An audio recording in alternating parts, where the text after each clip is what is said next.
नमस्कार, मैं रवीश कुमार। भारत ने आधिकारिक रूप से कनाडा को आतंक का अड्डा कह दिया है। जब तक यह बयान रहेगा तब तक भारत और कनाडा के बीच के संबंध पहले की तरह सामान्य नहीं रहेंगे।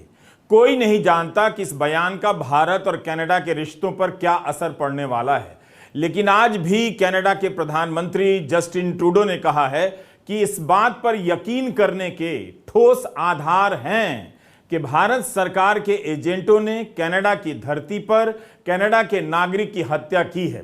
यह ऐसी घटना है जो हमारे देश के कानून के राज के बुनियादी आधार के खिलाफ जाती है। हमारे पास स्वतंत्र न्याय व्यवस्था है, उसकी एक ठोस प्रक्रिया है जो अपना काम करेगी। हम भारत सरकार से मांग करते हैं कि हमारे साथ जांच में मदद करे और सत्य को बाहर आने में सहयोग करे। यह जस्टिन ट्रूडो का बयान है। एक देश का प्रधानमंत्री भारत पर इतना गंभीर आरोप लगाए जा रहा है, भारत के प्रधानमंत्री की तरफ से कोई जवाब नहीं आ रहा है। जब यह मामला प्रधानमंत्री के स्तर पर उठ रहा है तो अभी तक प्रधानमंत्री की तरफ से जवाब क्यों नहीं दिया गया है।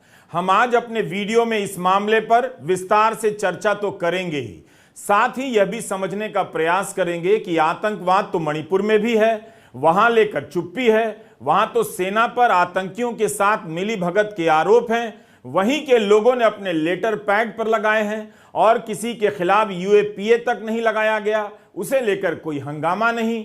फिर कनाडा और खालिस्तान का जिक्र आते ही भारत और गोदी मीडिया के सुर एक समान क्यों मिलने लगे हैं। यही नहीं, लोकसभा में चुने हुए सांसद दानिश अली को दक्षिण दिल्ली के बीजेपी सांसद रमेश बिधूड़ी ने जिस तरह से उन्हें आतंक और धर्म से जोड़कर अभद्र बातें कही हैं सदन के भीतर, वो शर्मनाक हैं। संसद के भीतर इस तरह की बात अब कही जाने लगी है। हम दानिश अली के प्रसंग पर आज ही अलग से वीडियो कर रहे हैं, इसलिए आप Ravish Kumar official YouTube channel देखते रहें। हम इस वीडियो में आतंकवाद को लेकर सरकार, बीजेपी, गोदी मीडिया और हिंदी प्रदेशों की जनता के दोहरे रवैये पर बात करेंगे। भारत ने कनाडा को आतंक का अड्डा क्या कहा, गोदी मीडिया के एंकर हवा में मुंह और मुट्ठी भांजने लग गए हैं। जैसे कनाडा को आतंक का अड्डा कहना, पाकिस्तान को आतंक का अड्डा कहना एक ही बात हो। पाकिस्तान के साथ भले कोई देश ना आया, लेकिन कनाडा के साथ वैसा नहीं है। भारत जिसे आतंकवादी कहता है, कनाडा उसे अपना नागरिक बताता है और कनाडा के मित्र देश उसे नागरिक समझते हैं और उसकी हत्या को गंभीर मुद्दा मानते हैं। यह फर्क समझ लीजिए। अमेरिका, ब्रिटेन, न्यूजीलैंड कनाडा के साथ खड़े हैं। इसका मतलब नहीं कि ये सारे देश भारत के खिलाफ हो गए हैं, मगर इस एक मामले के हिसाब से देखेंगे तो कनाडा के मित्र देश कनाडा के साथ हैं। किसी मुद्दे पर भारत अकेला हो जाए, निश्चित रूप से आप इसे भारत की कूटनीतिक कामयाबी नहीं कहेंगे। फाइनेंशियल टाइम्स की यह रिपोर्ट देखिए, इसमें लिखा है कि बाइडेन ने निज्जर की हत्या का मामला प्रधानमंत्री मोदी के सामने उठाया।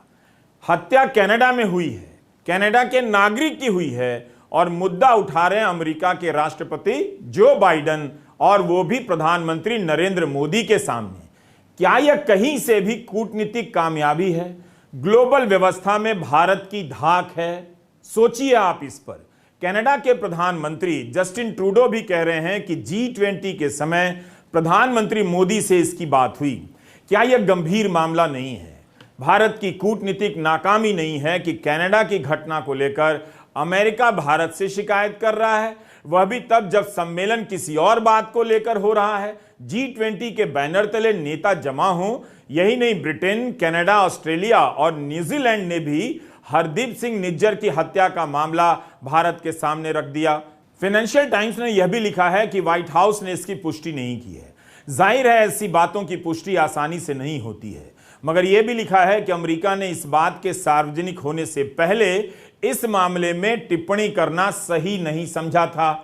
सूत्रों के हवाले से यह भी खबर छपी है कि अमेरिका ने कनाडा को इस घटना से संबंधित साक्ष्य दिए और कनाडा ने भारत को बताया। अखबार ने यह भी लिखा है कि कनाडा ने जब यह मामला मोदी के सामने उठाया, उसके बाद बाकी नेताओं ने भी कनाडा का साथ देना शुरू कर दिया। तो केवल इस घटना के हिसाब से देखिए तो भारत यहां कूटनीतिक मामले में अलग थलग पड़ता दिख रहा है। इस बात को तमाम विश्लेषणों में छिपाया जा रहा है। बात अच्छी नहीं है। भारत की बुराई हो, किसे अच्छा लगेगा? यह खुश होने वाली बात नहीं है। मगर तथ्यों को पीछे धकेलकर आप पर्दे से केवल अपना घर नहीं सजा सकते हैं, क्योंकि इस मामले में कनाडा ही नहीं, अमेरिका के अधिकारी भी उच्च स्तर पर भारतीय अधिकारियों के संपर्क में हैं। और ये बातें सूत्रों ने नहीं कही हैं, बल्कि अमेरिका के राष्ट्रीय सुरक्षा सलाहकार ने ऑन रिकॉर्ड कही है कि अमेरिका, कनाडा और भारत की सरकारों से बातचीत कर रहा है। जैक सलिवन अमेरिका के राष्ट्रीय सुरक्षा सलाहकार हैं। उन्होंने प्रेस वार्ता में यह बात कही है कि अमेरिका भारत को अलग से कोई रियायत नहीं दे रहा है। शब्द सुनिए, अंग्रेजी में इसके लिए स्पेशल एग्जेम्पशन का इस्तेमाल हुआ है। कोई रियायत नहीं दे रहा है भारत को। क्या यह कोई साधारण बात है? तो क्या जिस तरह से कनाडा को ललकारा गया सरकार और गोदी मीडिया की तरफ से, उसी तरह से अमेरिका को भी ललकारा जा सकेगा? एक ही मुद्दे पर कनाडा और अमेरिका एक साथ नजर आ रहे हैं, लेकिन भारत केवल कनाडा को जवाब दे रहा है, बाकी देशों को नहीं। विदेश मंत्रालय के प्रवक्ता अरिंदम बागची या विदेश मंत्री एस जयशंकर ने इस पहलू पर एक लाइन नहीं कहा कि दूसरे देश इसमें क्यों कूद रहे हैं। यह भारत और कनाडा के बीच का मामला है, न्यूजीलैंड और ऑस्ट्रेलिया का नहीं। इस हस्तक्षेप के सवाल पर भारत भले चुप रह गया, मगर इस पर अमेरिका ने बोल दिया है। इससे बड़ी कूटनीतिक नाकामी क्या हो सकती है? जिसके मामले में हस्तक्षेप किया जा रहा है वह चुप है, भारत चुप है। जो हस्तक्षेप कर रहा है यानी कनाडा, वह अपनी दखलंदाजी को सही ठहरा रहा है। अमेरिका के राष्ट्रीय सुरक्षा सलाहकार जैक सलिवन से जब पूछा गया कि अमेरिका के हस्तक्षेप से क्या इस मामले में अड़चनें पैदा हो सकती हैं, तो उन्होंने कहा कि जो भी देश प्रभावित हो, अमेरिका अपने उसूलों के लिए खड़ा होगा। कमाल है, अमेरिका कनाडा जैसे मित्रों के साथ कानूनी और राजनयिक उपायों को लेकर गहनता से विमर्श करेगा, यह उनका बयान है। अब सवाल है कि गोदी मीडिया की ललकार में कनाडा के साथ कनाडा के दोस्तों का नाम आएगा या नहीं आएगा? It is a matter of concern for us. It is something we take seriously. It is something we will keep working on, and we will do that regardless of the country. There's not some special exemption you get for actions like this. Regardless of the country, we will stand up and defend our basic principles, and we will also consult closely with allies like Canada as they pursue their law enforcement and diplomatic process. Jack Sullivan साफ-साफ कह रहे हैं कि इस मुद्दे पर America Canada के साथ है। उन्हें ऐसी रिपोर्ट से ऐतराज है जिसमें कहा गया है कि अमेरिका और कनाडा की राय अलग है। आपने देखा होगा कि तुरंत ही भारत के जानकार बताने लग गए कि बाकी मित्र देशों ने भारत के खिलाफ कुछ नहीं कहा है, संयम बरता है। लेकिन आप बताइए कि यहां अमेरिका तो कनाडा से भी ज्यादा कह रहा है, कनाडा के साथ और कनाडा के लिए कह रहा है। फिर भारत के विदेश मंत्री अब क्यों नहीं बोल रहे हैं? चीन के साथ जो कॉमन सेंस लेकर घूम रहे थे, क्या अब उसी का इस्तेमाल हो रहा है? आपको फिर से बता दूं कि जयशंकर का बयान है ऑन रिकॉर्ड कि चीन बड़ी अर्थव्यवस्था है, मुझे क्या करना चाहिए? एक छोटी अर्थव्यवस्था के रूप में क्या मैं बड़ी अर्थव्यवस्था से युद्ध मोल ले लूं? यह प्रतिक्रिया या जवाब का सवाल नहीं है, यह तो कॉमन सेंस का सवाल है। जयशंकर का यह बयान है, उनके ही बोल हैं। तो अब अमेरिका के साफ साफ बोलने और भारत को घेरने पर विदेश मंत्री कॉमन सेंस का इस्तेमाल करेंगे, चुप रहेंगे, या जैसा कनाडा को सुनाया गया वैसा ही अमेरिका को भी सुनाया जाएगा? आप देखिए, राष्ट्रीय सुरक्षा सलाहकार प्रेस कॉन्फ्रेंस कर रहे हैं अमेरिका के। यहां सारा भार विदेश मंत्रालय के प्रवक्ता के कंधे पर डाल दिया गया है और बाकी लोग पर्दे के पीछे चले गए हैं। आपको दिखता भी नहीं है और ना गोदी मीडिया यह दिखाता है और ना देखने देता है। That I have seen in the press some efforts to try to drive a wedge between the United States and Canada on this issue, and I firmly reject the idea that there is a wedge between the US and Canada. We have deep concerns about the allegations, and we would like to see this investigation carried forward and the perpetrators held to account. America के राष्ट्रीय सुरक्षा सलाहकार की यह टिप्पणी बहुत गंभीर है। इन्होंने जरूर कहा कि भारत एक अहम मित्र है, उसके साथ अच्छे रिश्ते हैं, मगर ये सब लपेटने के बाद जो वो कह रहे हैं उससे साफ दिख रहा है कि अमेरिका अपनी मित्रता कनाडा से ज्यादा निभा रहा है। अगर आप इस मामले की नजर से दोबारा लौटकर G20 के बड़े बड़े पोस्टरों को देखेंगे तो इनका एक अलग मतलब निकलेगा। जिस तरह से प्रधानमंत्री मोदी G20 के पोस्टरों पर अकेले नजर आ रहे हैं, इस मामले की कूटनीति में भी वे अकेले पड़ गए हैं।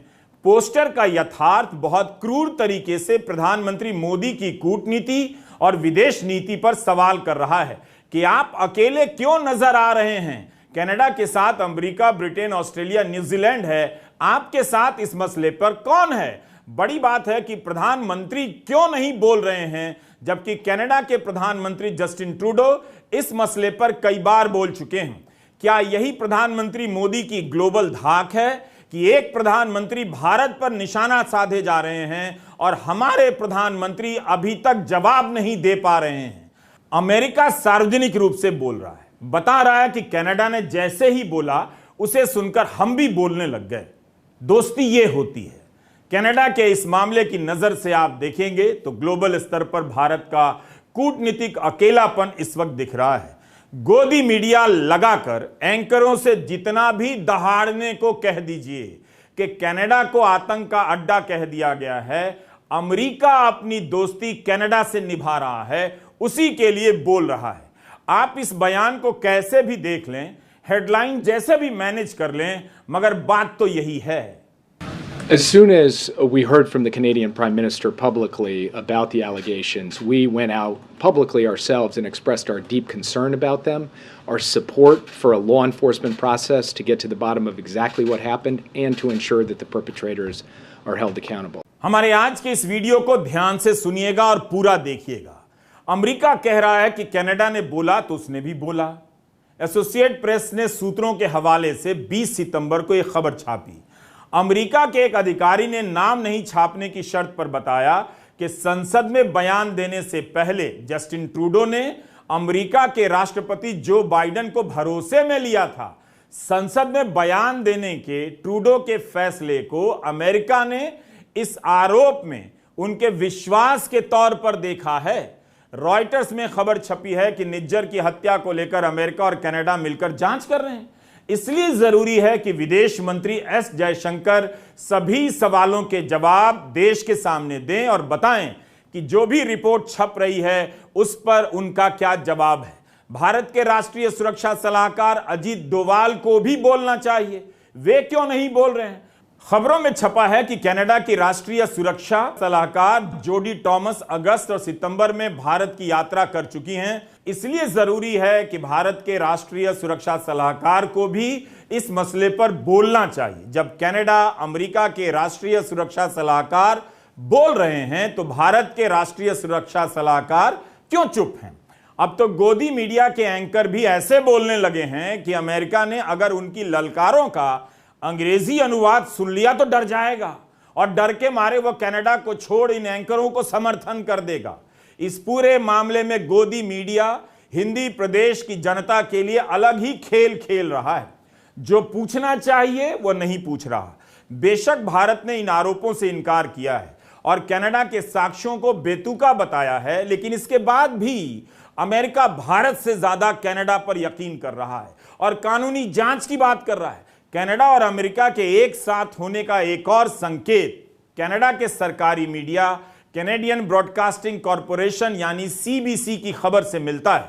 सीबीसी ने भी सूत्रों के हवाले से लिखा है कि कनाडा सरकार ने हरदीप सिंह निज्जर की हत्या के मामले में कई महीनों की जांच के बाद इंसानी और इलेक्ट्रॉनिक स्तर की कई खुफिया जानकारियां जुटाई हैं। इस खुफिया जानकारी में भारतीय अधिकारियों के बीच की बातचीत भी शामिल है।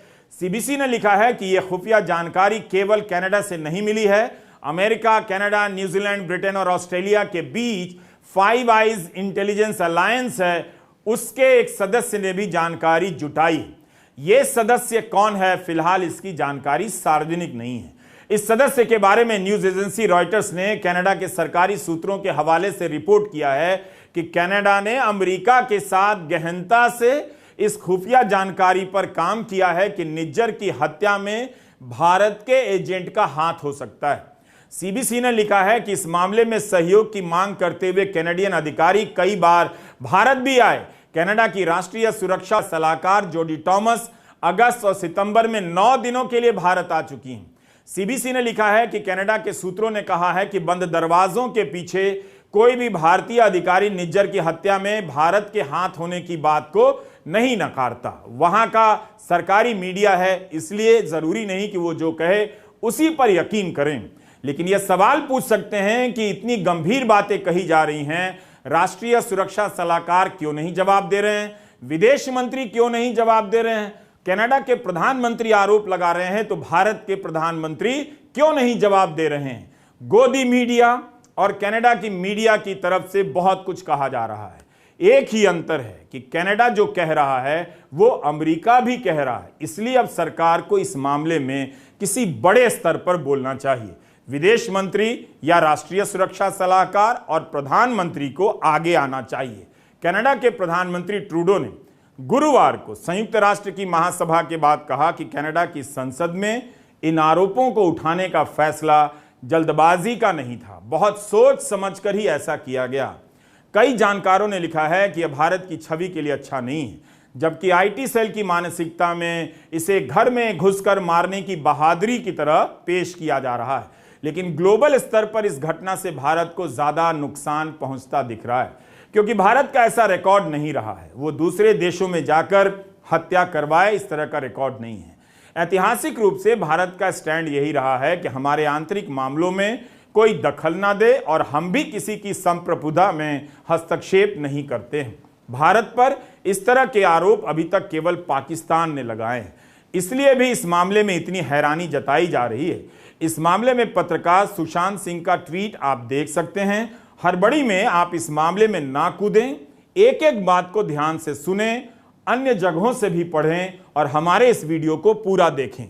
19 सितंबर को पत्रकार सुशांत सिंह ट्वीट करते हैं कि किसी G7 देश में विदेशी ताकत द्वारा हत्या का कोई ठोस आरोप आखिरी बार ब्रिटेन ने रूस के राष्ट्रपति पुतिन पर लगाया था।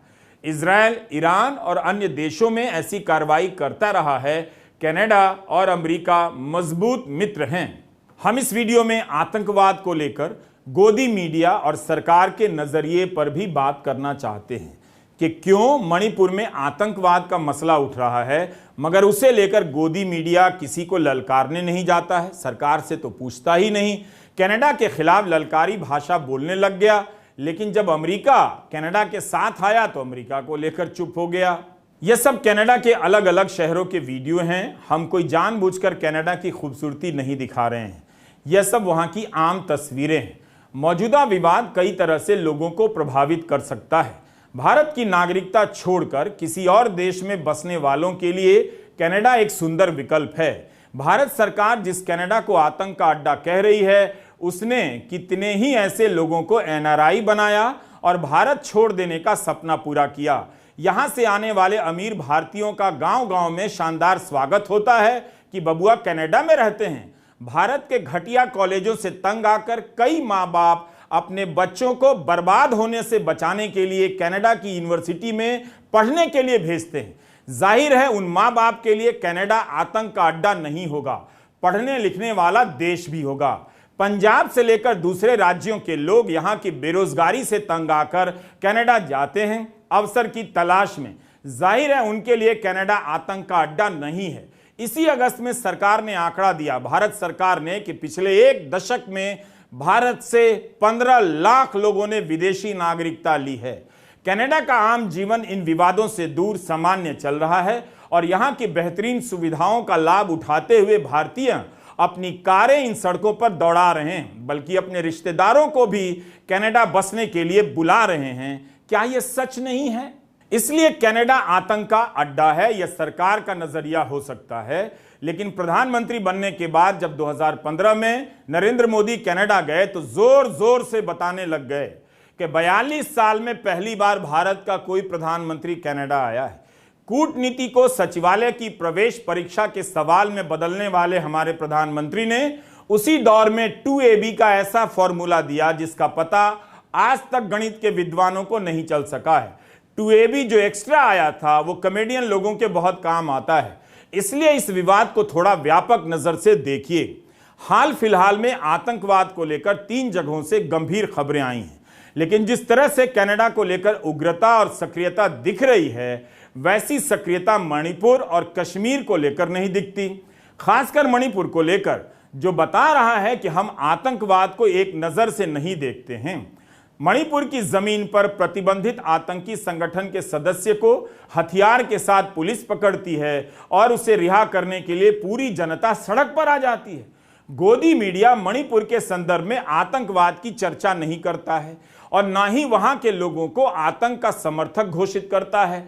जिस तरह से कश्मीर के संबंध में मुसलमानों को और खालिस्तान के संबंध में सिख समुदाय के लोगों को टारगेट किया जाता है, इसकी वजह क्या हो सकती है, मैं ये जानना चाहता हूं। क्या हिंदी प्रदेश आतंक को लेकर तभी देखता है जब धर्म का एंगल उसमें आता है, ताकि वह धर्म के कारण एक आतंकवादी या कई आतंकवादियों के बहाने उस पूरे समुदाय को समर्थक घोषित कर सके, विलन बना सके और अपने आप को चैंपियन, आतंक के खिलाफ लड़ाई को एक तरह से एक देश की दूसरे देश की लड़ाई में बदल देने की चेष्टा क्या धर्म की तलाश करती है आतंकी घटनाओं में? यह हमारा सवाल है। आखिर क्यों हिंदी प्रदेश और हिंदी के गोदी मीडिया ने तब सवाल नहीं उठाया जब कश्मीर में सेना के वरिष्ठ अफसर और जम्मू कश्मीर पुलिस की डीएसपी को आतंकवादियों ने मार दिया? जिस वक्त यह खबर आई, प्रधानमंत्री मोदी बीजेपी के दफ्तर में फूलों की वर्षा से अपना स्वागत करवा रहे थे। आतंकवाद का मामला तो यहां भी था, फिर गोदी मीडिया ने क्यों नहीं प्रधानमंत्री से पूछा कि यह सब क्या हो रहा है?